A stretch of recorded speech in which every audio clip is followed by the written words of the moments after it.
Bienvenue à la maison du nain de jardin. D'abord, on met un chapeau. Voilà, me voilà officiellement naine. Naine de jardin, voilà. On n'entre pas ici sans un petit grain de folie. Dans la maison des nains de jardin, tout démarre au Naintelier, le paradis du jeu de mots. Tout est permis, par exemple.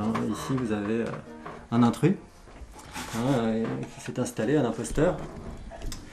Voilà, donc ici, je suis en train de préparer un invincible. Ce sera le 1001e nain de jardin de la collection. On cherche des idées et puis on va faire le nain bibé, par exemple. Allez, hop. La vôtre alors. Ma santé. Cette collection est la plus grande de France.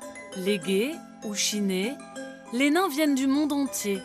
Nains de campagne ou des plages, parfois grivois, détendus ou franchement stressés. Il en pousse de toutes les sortes. Ils vivent vraiment leur vie et ils nous renvoient à la nôtre. Et donc, c'est un échappatoire. On part dans le délire, on oublie tout, on est dans un autre monde, on se permet de vivre n'importe quoi en étant en incognito. Dans ce groupe d'amis, autodérision de rigueur. Il est beau celui-là. Ancien prof, il n'oublie pas pour autant la petite leçon d'histoire sur l'origine des nains. L'hypothèse qui nous plaît bien, c'est celle liée à l'exploitation minière. En premières exploitations minières, où c'était des gens de petite taille qui allaient dans les premières galeries.